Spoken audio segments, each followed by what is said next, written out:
আসসালামু আলাইকুম প্রিয় দর্শক, আমি এই যে ডিম ফুটানির মেশিন মানে আপনার ইনকুবুটার মেশিন, এটা হলো ডিম ফুটানির জন্য।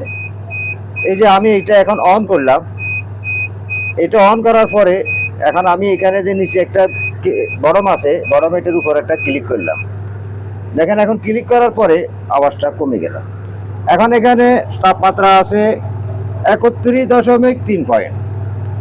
এটা কিন্তু তাপমাত্রা, কিন্তু আমার মুরগির ডিম ফুটার তাপমাত্রা হবে 37.7 পয়েন্ট। এখানে নিচে অটোতে দেওয়া আছে 37.8 পয়েন্ট। যখন উপরে 37.8 পয়েন্ট হয়ে যাবে তখন মেশিনটা নিজে নিজে অফ হয়ে যাবে, আবার নিজে নিজে অন হবে। প্রিয় দর্শক, আমি আপনাদেরকে বলতে চাই, আপনারা যারা মুরগির খামার করছেন কিংবা ইনকিউবেটর মেশিন চালাইতেছেন, তাহলে আপনারা কিভাবে মুরগির ডিম ফুটাবেন, কত তাপমাত্রায়? তাহলে তাপমাত্রা থাকতে হবে আপনার 37.7। আমি আবার বলতেছি 37.7, আর নিচে থাকতে হবে 37.8, কারণ নিচে এটা হলো অটো। উপরে যদি 37.8 হয় তাহলে অফ হয়ে যাবে, কারণ তাপমাত্রা বাড়িয়ে যাবে। আর এই যে হিউমিডিটি আমার আছে এখানে 60, তো এখানে উঠা নামা করতেছে, এখন 62 হয়ে গেছে, কিন্তু এটা পানি হাওয়া করে এরপরে নিয়ন্ত্রণে চলে আসবে, শুধু সাইডে চলে আসবে। তাই আপনাদেরকে বলি, আমার এখানে যে ইয়ে দেখতেছেন, ট্রে দেখতেছেন, এখানে 4টা ট্রে, একটা, দুইটা, তিনটা, 4টা।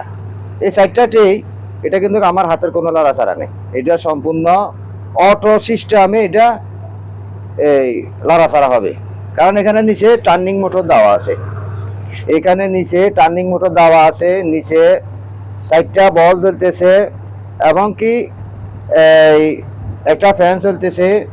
তাই এখানে আপনার যে টার্নিং মোটর, এখানে একটা চেইন আছে, চেইনের কারণে এটা আপনার এদিক সেদিক লাড়াচাড়া করবে, এই যে ট্রেগুলা টার্নিং করবে, কারণ ডিমের ভিতরে আপনার কোনো হাত লাগাইতে হবে না।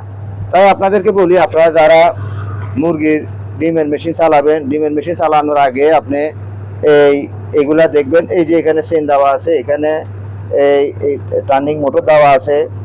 আর প্রিয় দর্শক, একটা জিনিস খেয়াল রাখবেন, যখন আপনার 17 থেকে 18 দিন হবে তখন কিন্তু আপনাকে ইমিউনিটি বাড়াইতে হবে।